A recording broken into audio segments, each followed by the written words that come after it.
ගත්තොත් අපිට තියෙන්නේ අධිවේගී මාර්ග කොටයක් තියෙනවා. මීරිගම කුරුණෑගල කොටයක්. කොතනවත් කෙලවරක් නැති කොටයක්. අපි ඇයි මොකද කියලා බැලුවොත් මේ කාලේ ප්‍රමාද වෙන්න හේතුව අපි කවුරුත් දන්නා මොකද සිද්ධ වුනේ කියන්නේ. ආර්ථික බිඳවැටීම විතරක් නෙවෙයි ඒවා පිටිපස මුණු දූෂණය පිළිබඳ චේතනාවන් අධිවේගී මාර්ගයේ කොටයක් ඉතු කරන්න හේතු වී තිබෙනවා. අපි දන්නවා කවුරුත් ඒවා. ඒ නිසා අපි මේ සියල්ල සම්පූර්ණ කරන යටිතල පාසුකම්.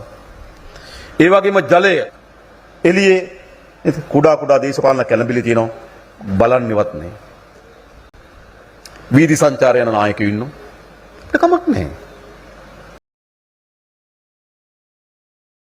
ගුණාට පස්සේ නීතියට අභියෝග කරන නායකයෝ ඉන්නවා.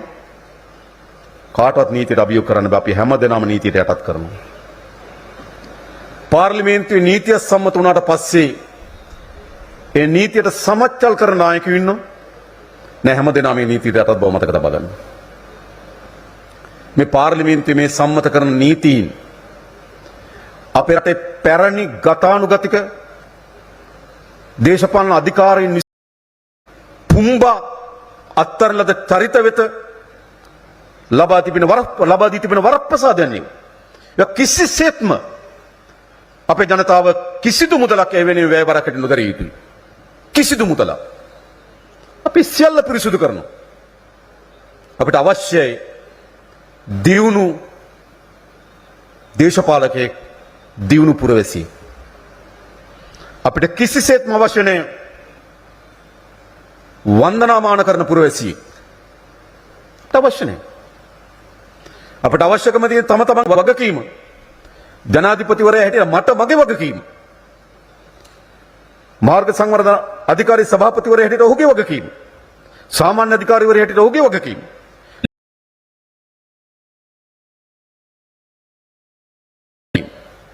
වගකීම් සිදු කරන පුරවැසි සමාජයක් අපිට අවශ්‍යයි. හැබැයි අපේ සමාජය නිර්මාණය කරලා තිබුණා දේශපාලන අධිකාරිය ඒ වගකීම ලෙස හුවා දක්වන වෙනුවට ඒ වන්දනාමාන කළ යුතු රාජත්වයට ඔසවා තැබිය යුතු පුරවැසියන් බියභාවයට පත් කළ යුතු බිය කරා මිනිස්සු මත බය කරා මිනිස්සු මේ දේශපාලන අධිකාරිය. ඒ විදිහට තමයි මේ සමාජය ගොඩ නැගලා තිබුණේ. අපි ඒ වෙනුවට දියුණු පුරවැසියෙක් දියුණු දේශපාලකෙක් නිර්මාණය කරනවා.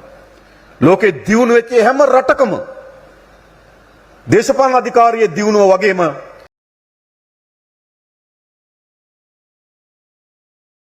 ගතානුගතික සාම්ප්‍රදායික දන නමස්කාර කරන දකින තැන වැඳ වටින දේශපාලකයට බියමුසු හැඟීමකින් කටයුතු කරන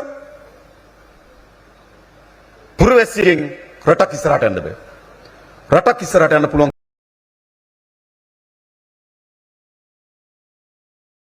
අධ්‍යාපනයේ ප්‍රසංස්කරණ අපි ඇති කරනවා.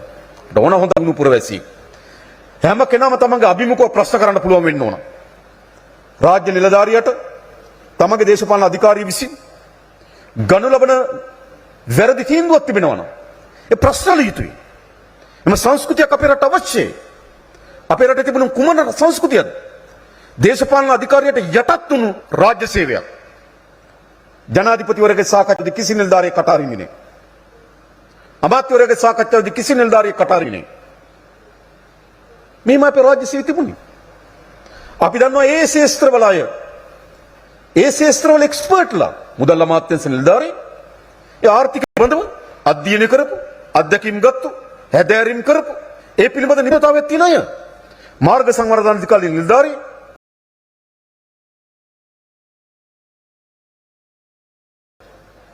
ඒ අයගේ කටවහලා ඒ අය නිහඬ කරලා ඒකල බියටපත් කරලා දේශපාලන අධිකාරිය උඩින් යකඩ සපත්තුකින් යට කරපු රාජ්‍ය සේවක ඉස්සරහට යන්න බෑ. ඔබ එහි නිපුණතාවයක් තිබෙනවා නම් ඔබගේ අදහස් ඔබගේ යෝජනා විවෘත සංවාදයට භාජනය කරන නව සංස්කෘතියක් අපේ රටේ නිර්මාණය හැමතැනම මෙවැනි සංස්කෘතියක් ඕන. අන්න ඒ සංස්කෘතියට විතරයි දියුණු